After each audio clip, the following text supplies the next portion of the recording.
During that little break, a question came up that I just want to really, I thought was a really good question. How can we tell if we're off when someone does kind of squirt out of our life or it went bad, the relationship went bad? Again, if we're blaming them and it's all their fault, they're just idiots, and I don't know if anybody will ever be able to help him because look at this, kind of thing. If that's our heart's attitude, that's not good, because when someone struggles to pull it together and their life is falling apart, agape love would say, I grieve or I hurt for them, and would search for a way. God searches for ways to get into our life, would search for a way to get back into the person's life rather than I'm done with them. Get away from me. I'll move on to someone who cares. So that's a really good question. It's a heart check thing. So there are two models to choose from in producing disciples, the management model, and the leadership model.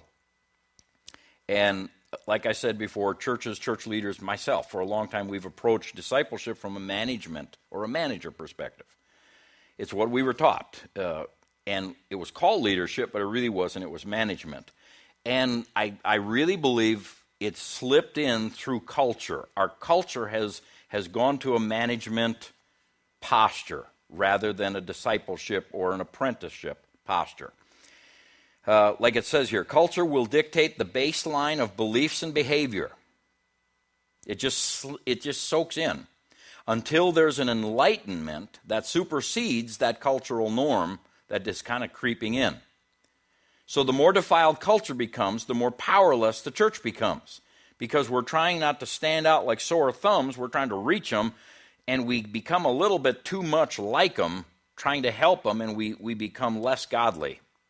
Until there is a revival of godly norms, until we get some enlightenment that takes place in us, then the clarity comes again. And management has done that. It's slipped into the church. It's caused us problems. Here's an example. On Sunday, that was the last Sunday of October, when Pastor Timothy Kakuza, I believe his last name's pronounced, from Uganda, when he was here that last Sunday, after the service was over, everybody was gone. He was kind of hanging around to talk, and there was just a few of us out there. So we got talking, and I asked him this question. I said, what do you think the American church needs to have revival? You're from the outside. You're looking in objectively. What do we need? What does God need to do in us to have revival? And he said something to me that well, here's what he said, and I'll tell you my response. He said, the world looks at the American church as being strong and as a role model to the world. And I said, oh, dear Jesus, no. He said, no. He says, literally, the world that I am in contact with, that's not America, looks at the American church like you have it together. So as a result, they, especially now with the internet and everything else, they can follow us so closely. They begin patterning themselves after us, which is really not good. And then he started giving examples. He said, so we're seeing the same thing in Africa that you see in America. He said, but we still see you as much stronger than us. I said, well, give me some examples of what influence has taken place. What do you see needs to be changed there? And I'll tell you if it jives or not. So he gave me a list. He said, for instance, our people, if they need prayer, they look for someone they can find to pray for them. If their children need teaching, our people will look for someone who can teach our children. If our church needs something done, we look for someone who we can bring in to do the work. If our families or marriages need help, we look for someone who can help them. If my marriage needs help, I'm looking for somebody who can help my marriage. If the community needs help, well, we'll start looking for someone who can help the community. And he described to me exactly what I'm talking about. They are learning from us not to engage personally and go do it.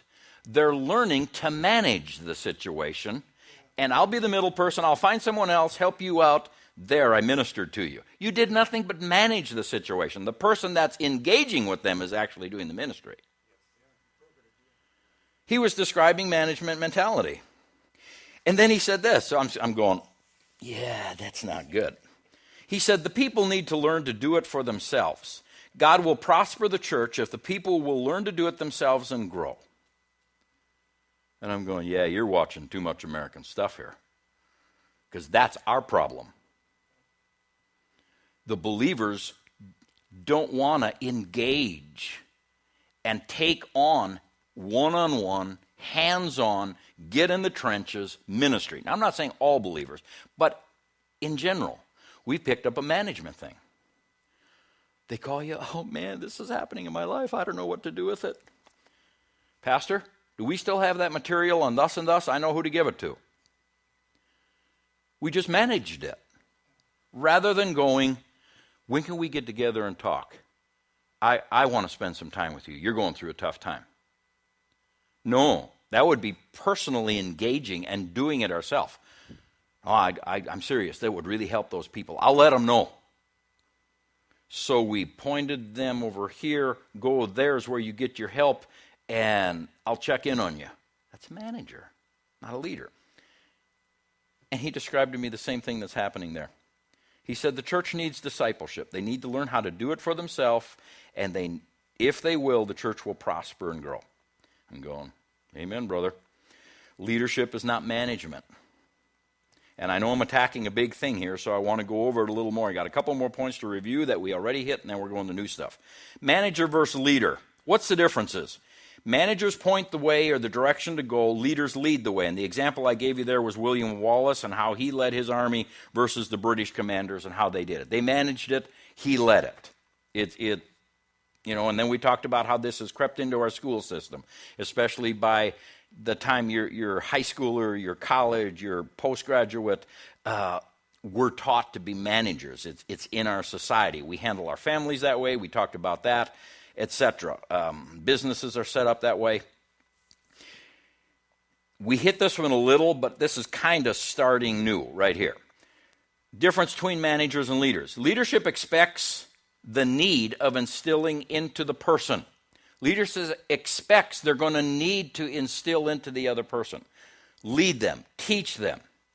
Management expects the skill or knowledge to already be there, so it simply needs to be directed.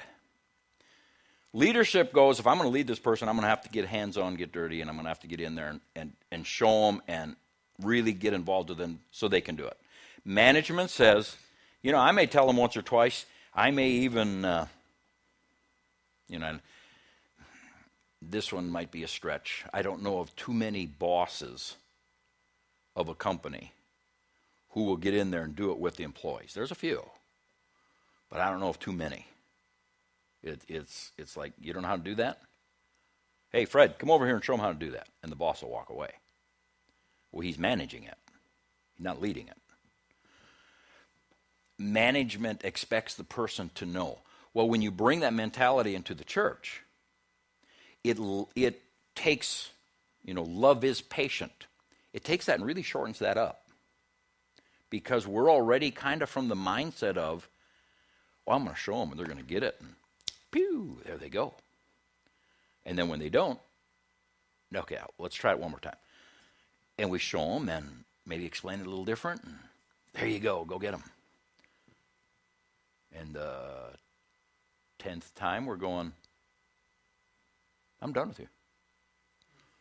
You should have gotten this by now. Why does that lack of patience? Agape love is patient. It will persevere. It does not fail. It just hangs in there. Why are so many believers so quick to cut the line and say, I'm moving on? Because we've picked up management mentality, and managers feel like, I gave you the knowledge, I showed you how to do it. What else do you need? Go get them. It's crept in on us. It's, like we talked, apprenticeship versus college educated. True discipleship goes a whole lot more than just a few times of input. True discipleship, you're committing to however long it takes. I'm there for you. Now, you believe in God, it's not going to be your whole lifetime. But that's how you go into it. however long this takes, I'll never leave you or forsake you. I want to be like Jesus. If it takes us 10 years to get you past this issue, I'm here for you. Management goes, yeah, but you know how many other people I could have helped in that period of time if I'd have just let go of them and moved on to someone who actually wanted help? And that person will be destroyed by that mentality or that lack of love.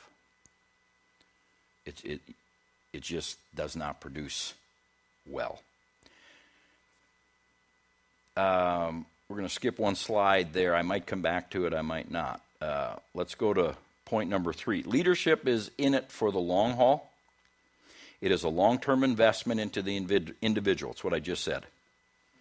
As long as the person is willing and committed to learn and grow, we will walk it with them. And there's people who are willing to learn and grow, and it takes them forever because they've been really badly damaged, hurt. Their addiction, their whatever their situation is.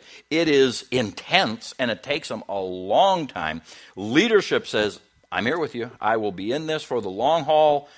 It's a long-term investment into you. Management will come with the performance perspective. That's a management thing. And with a management-minded church, you have a small window of time to learn what you need to learn. And you need to be getting it under control and doing it fairly quickly. Because if you don't, there's something wrong with you. Now, I don't know what's wrong with these people. I mean, we've been working on this for 3 weeks. Hello? How long does it take? That is a management mentality. You know, maybe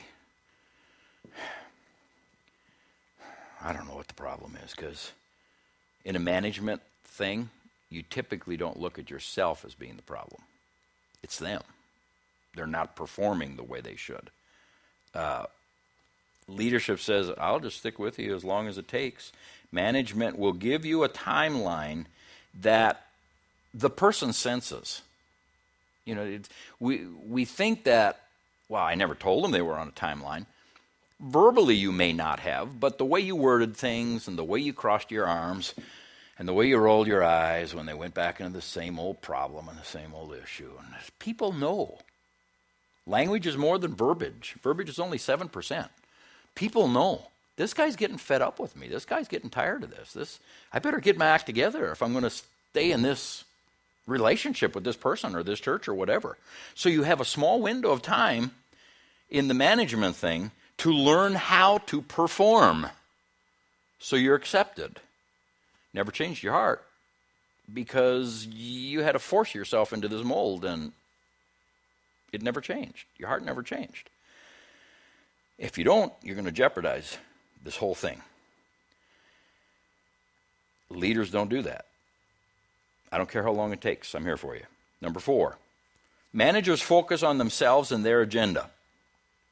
A manager's agenda is typically the company or whoever the powers that be that they're working for and have set the agenda. You know, unless it's like you're managing an estate that is going to be sold now or whatever, then you're working for the owner. But typically the manager's not the owner, the manager's working for the owner, and their agenda has to do with what the owner is asking them to do.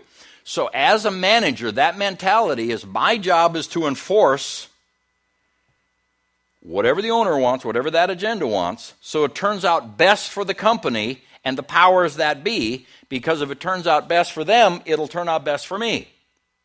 Job security. That's manager mentality.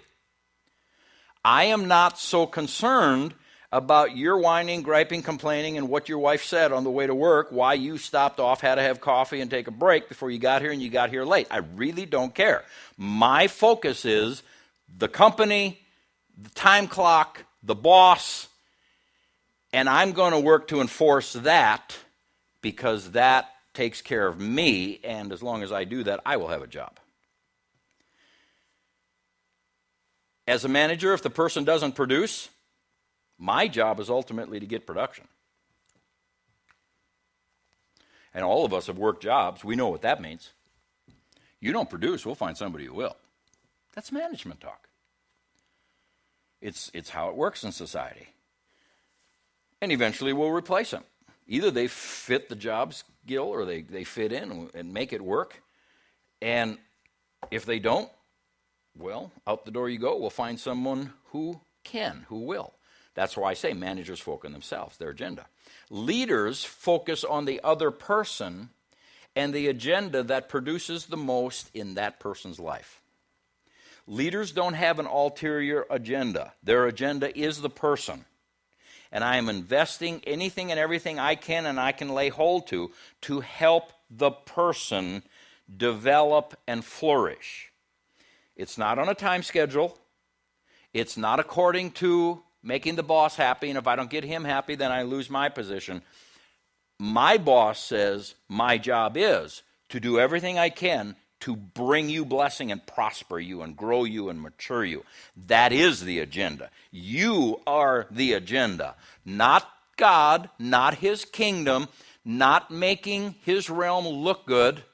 You are the agenda we're focusing on. That's leadership.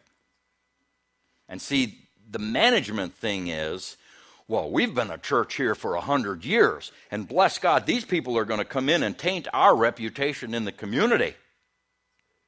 So it's management. It's about the boss. It's about the agenda. It's about how we're going to look in the community. I grew up with this phrase, and bless God, they didn't know any better, the people who were saying it. But I grew up hearing this phrase. I thought it was gospel truth because I heard it all my life. When you make decisions, here's the question you ask. What will people think? That is the question of the day. Well, I was thinking of going out and greasing the combine on Sunday because tomorrow's going to be a good day. You can't do that. What if somebody drives in? What would people think? We're working on Sunday? That was a big thing in our community. You didn't work on Sunday.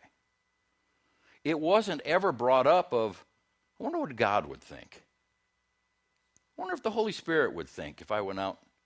It would be, see, we're trying to serve this big picture of we have a reputation in the community as a church.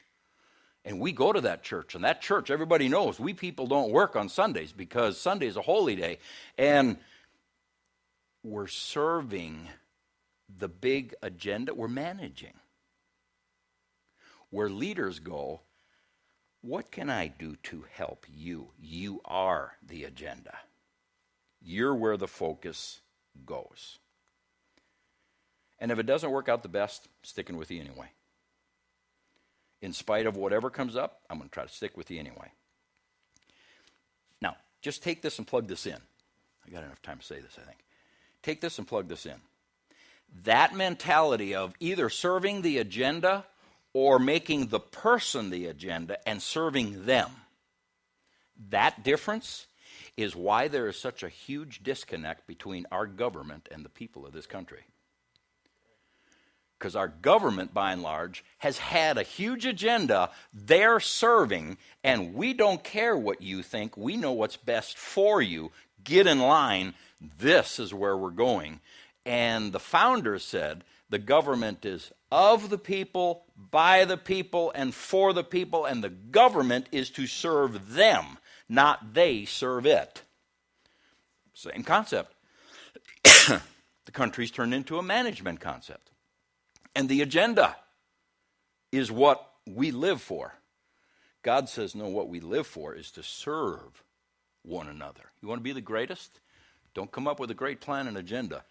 The greatest among you be the servant of all. See, it's just flipped. And that core issue of the agenda and keeping the agenda intact, that's where corruption comes from. Because we're not having accountability to the people who we're actually serving. A leader's agenda. Here's a leader's agenda. The agenda is helping the person identify and mature beyond whatever is hindering them. Wherever they're stuck, our agenda is to unstuck them. The agenda is to help them understand their situation so they can learn to control it rather than it controls them. They got to learn to rule and reign it. That is the agenda. The agenda is to stick with them until they've mastered it. Do everything we can to bring them to that point. That is the goal, that's the focus, that's the purpose, that's the agenda. Point number 5, managers focus on showing people how to be vested in what the manager is doing. because the manager representing the company is representing the boss, the owner, whatever. So a manager's job is to get you vested into what I am doing.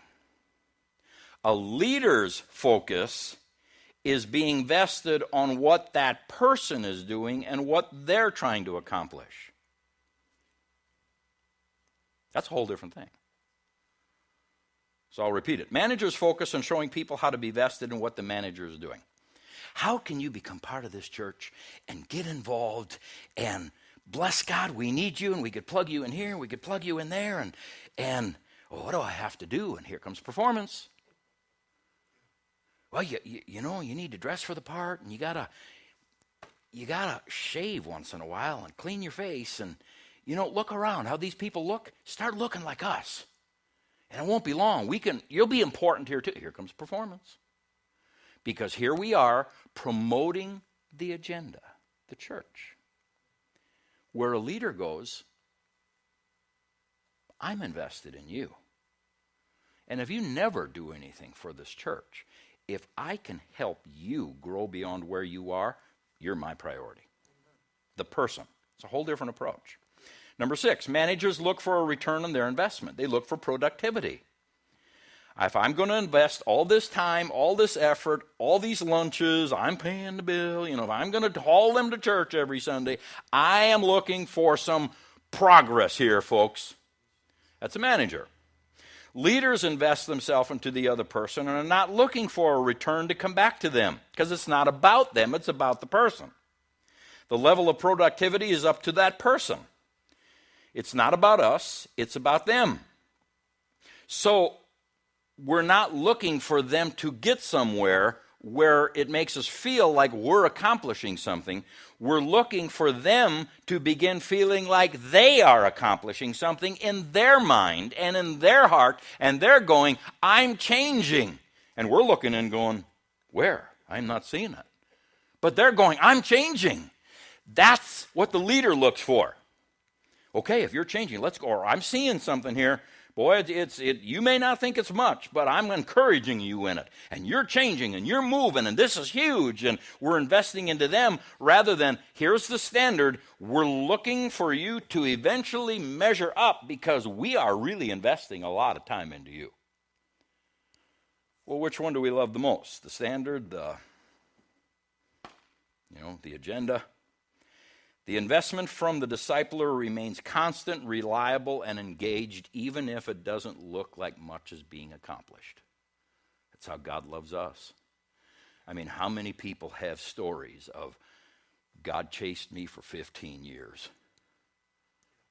That's how he loves us. He just keeps investing. He just keeps investing. He just keeps investing. And by faith, eventually, I believe it's going to change. That's the example that we're supposed to follow.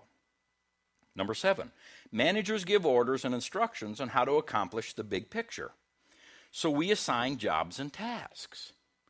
I know you're having marriage problems, but I honestly believe if you will get involved in the nursery and he will go to men's group regularly, your marriage problems will go away. So here's your job, here's your task. We're going to get you to become a covenant partner, so we're going to get you plugged in and get you working. Because when you're working now, you won't be having all this time to argue with each other. And we're going to refocus this thing, and your marriage problems are going to go away. That's a manager. And then we're always inspecting. So are you plugged in yet? You listen to those messages online. We got to get you going here. Come on, we got to. Managers look at the big picture. Leaders give insight in how to accomplish the details, which create the big picture. Have you ever seen somebody paint? They do all the detail stuff, and it's like it looks like a mess for a while, and then all of a sudden a picture starts appearing because they're working on all these details.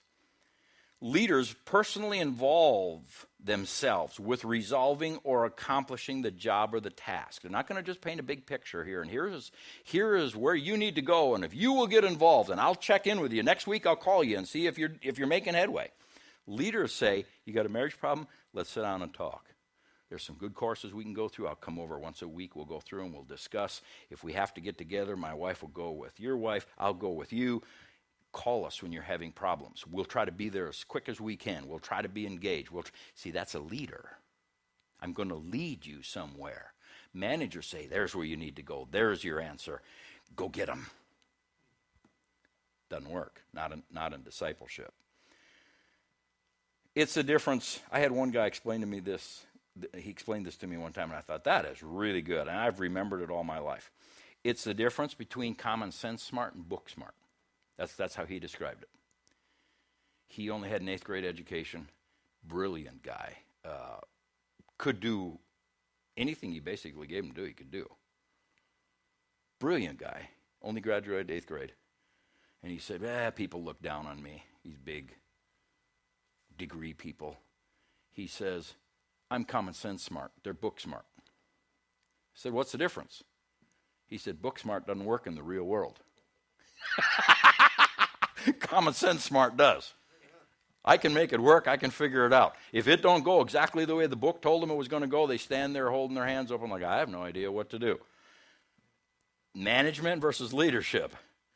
Leadership will show you how and figure it out. And there's got to be a solution, and we're going to work it together and get it done.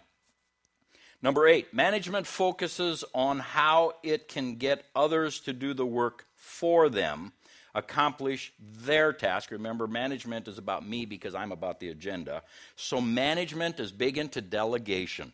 Delegation is the big word for management. And I'm not against delegation because there comes a point in time, if you're doing any kind of business or any kind of company, there comes a point in time you have to have good people you can put in a spot and let them run something for you because you're spread too thin. So I'm not against delegation, but management thinks delegation is the answer for everything. If that creeps into the church, we begin to do just what we're doing. We delegate all the work to someone else and think we're ministering. Just like the pastor from Uganda said. You know, we find someone to pray, and we find someone to teach our kids, and we find someone to lead this class, and we find someone to straighten our wife out, and praise God, we're just ministering. No, we're delegating. That's a management principle. Leadership focuses on working with the person to accomplish the other person's goals and tasks. They're personally involved, not delegating, they're personally involved. My brother-in-law worked for a big company, I won't say what company, worked for years, thousands of employees. And he was always impressed with when something happened on the work floor, because he was on the work floor. He was always impressed with the boss who would get out of their office, come down, and troubleshoot that thing with them, rather than sit up there and bark orders through the supervisor or the manager. Well, tell them to do this. Haven't they tried that? Why haven't they done this? Blah, blah, blah. He said, you just get tired of, well, the boss said we should do that. Well, we did that, and it's still not working. Well, the boss said it should work. I ain't going back up to the boss and telling him that it didn't work. And he said, you get so tired of that. It's just like ring around the rosy, and let's dance and keep the boss happy, but the assembly line shut down. He always had great respect for the boss sent an order or two, it didn't work, the boss would come down, pull the group together and say, okay, guys, explain to me what's happening. Let's do this. Let's figure it out. We're going to make this thing work. Rather than continually delegating, he actually picked up a leadership role and got personally involved. He said by the time we had that fixed, if the boss was in it with you, he said sometimes they come down in their white shirt and tie, and by the time they leave, they're a greasy mess. And I'm going to have to throw this shirt away. I'll get another one. When he left, that crew was like, wow, we got the best boss in the world. Versus, you can hear him yelling to the supervisor through the phone, and the supervisor's going, and he said, no respect for them at all. Same thing can happen in the church. Delegation is not the answer to discipleship. Personal involvement is. Number 9, management focuses on building the team, the department, the company. Again, it's about the big agenda, the company. If we can build a team for my boss and for this company, it's going to make a world of difference, and I'm securing my job. It always strokes my back somehow too. Leadership, again, focuses on building the person. Just trying to say the same thing from different angles. Number 10, if I'm a manager, everyone is here to serve me. Now, if you've got a manager who thinks leadership, if I'm a leader who understands leadership, I'm here to serve those around me. That, you can be a manager and still think leadership. Like the guy who came down out of the office and got into the trenches with his crew and got it running again. There was a manager who thought leadership. I'm here to serve these guys, and these guys are down, and they're under the heat, and the boss is going to get on them because, get on me too, and I'm going to get in with them and help them. Manager is, I hired you guys. You're supposed to know what you're doing. I'm going to just stay up here. You guys figure it out. You serve me. I'm not the worker on the floor. I'm the manager. That mentality can creep into the church. It can creep into Christian families. It can creep into wherever. And instead of realizing, I am here to serve them, we actually posture ourselves like, why can't you get your act together? We gave you this authority and this responsibility here in this church. You really need to get it together and do it right for us. It's like, yeah, that's management. And it usually leaves the person feeling very crushed. Now, let me point something out here with that thought in mind. Leadership, I'm here to serve those around me. Something worth pointing out. Not everyone will like how the Lord uses you to serve them. Because we all have an idea of what you should do to help me. It's hilarious. When you get people in prayer lines and you're going down the prayer line, what can I pray for you for? Okay, here's what you need to do. You need to pray this, and you need to pray this, and you need to pray that. And they'll give me 4 or 5 things to pray for. And I'll usually step back and say, go for it. You know what to pray for. And they're like shocked.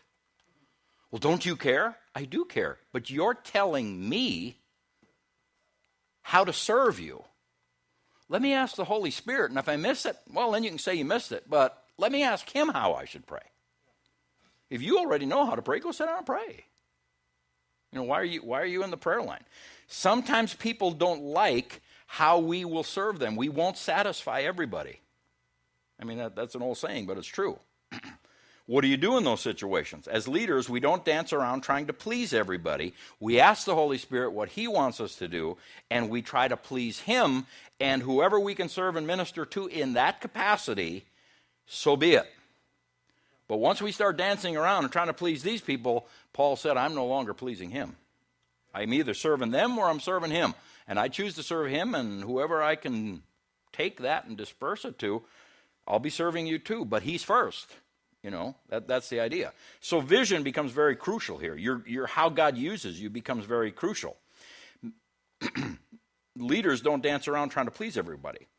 Management isn't really so interested if you're needing to understand something. Here it is. Here's the way it is. Go do it. So you in that point number 10,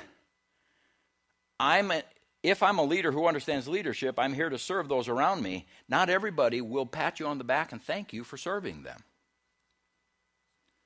Joyce Meyer says it this way. You don't give people what they want. You give people what the Lord told you they need.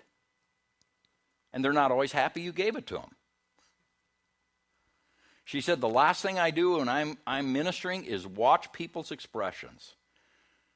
Because especially if I got something from God that he told me to say, people will be horrified. And if you go by their expressions, it's like, oh man, I really said something bad. No, actually, I said exactly what God wanted me to say, and they don't always appreciate it right away. Takes a while to think about it and chew on it, ruminate on it, and go, she might have a point there. But right up front, it's like, how could you say that? So in our serving, just realize not everybody is interested in what you have to say and how you're going to serve them. We're going to skip and go to number 11. Management focuses on building conformity. Let's get everybody doing the same thing, the same way, at the same time, and it'll just go smooth. Leadership focuses on building individuality. I don't think I need to explain much there, but it's true. Assembly lines. If everybody can learn to do it and conform to the system, this assembly line will fly. And it works great in assembly lines. I'm not mocking that. It works great in assembly lines. The problem is the kingdom is not an assembly line. It's an individual person being ministered to, being taken care of, custom-built solutions for their situation. Because you can take 10 people who have the exact same problem, 10 people who have financial problems, and you're going to have 10 different answers needed for them. Because everybody's an individual who needs a custom-built answer. You can't custom-build things on an assembly line. Well, here's how we do it. We just put everybody through this certain financial course, and some get it and most don't. It's not our problem. It's their problem. They should have got it. Well, that's management. Leadership says, okay, how are we going to engage these people one at a time, not make them conform to our agenda, but actually build them one at a time as an individual. Number 12, management will look at the relationship, whether it's at the job, personal relationship, family, whatever. It doesn't make any difference. Management looks at it as a mutual exchange between the two parties. If I do for you and you do for me, we will both benefit from this and it'll be great. That's management thinking.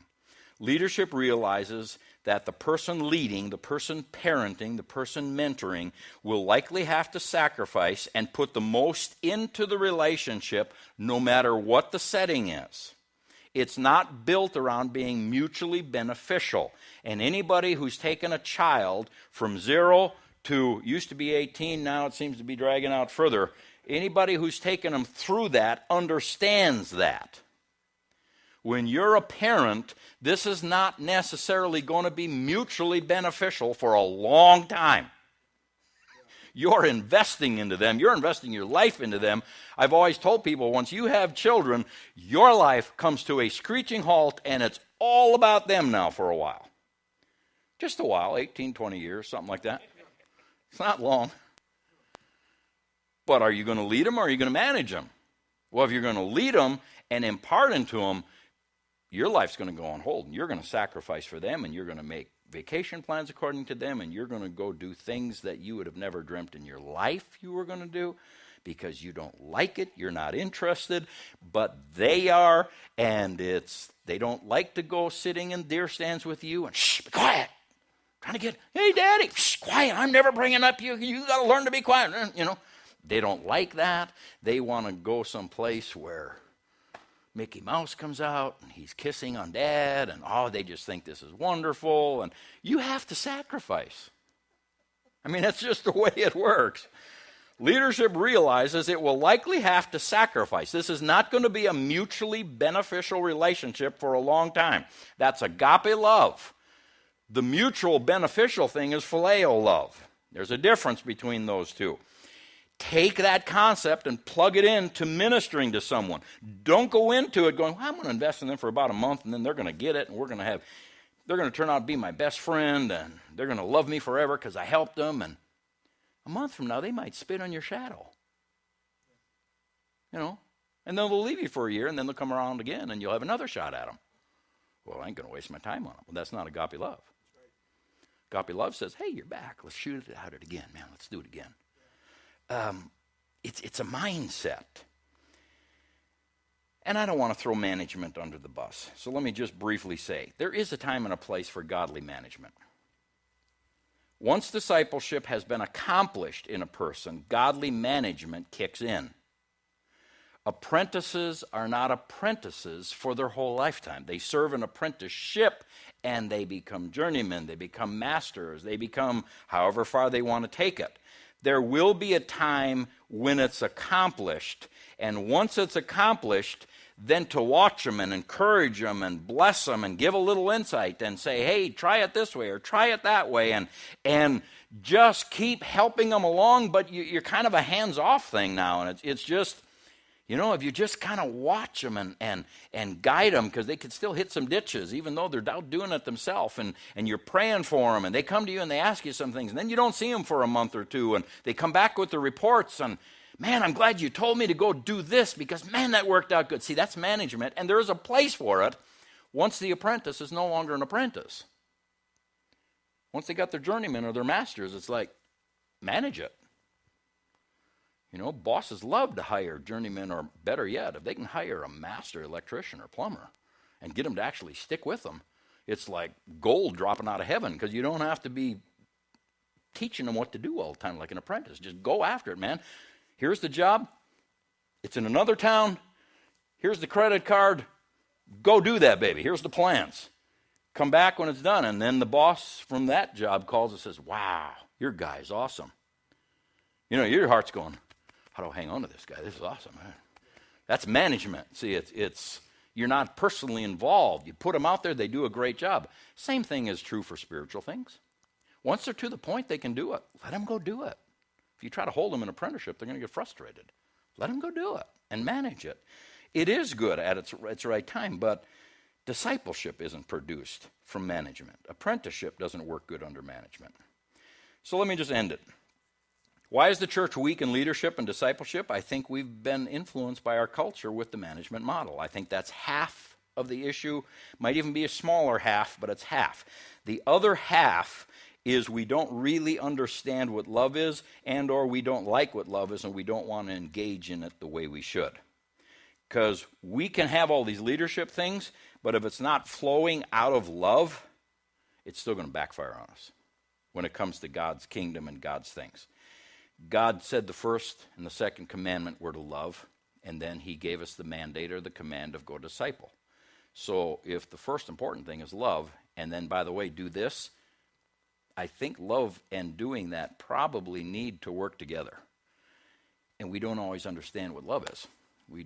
That's where these next sessions are going to come out of the Sunday morning services. So there's 4 sessions going to be plugged in right after this one, coming out of the Sunday morning services, that are going to walk us through getting hopefully at least a basic foundational grasp on agape love and how that looks at things.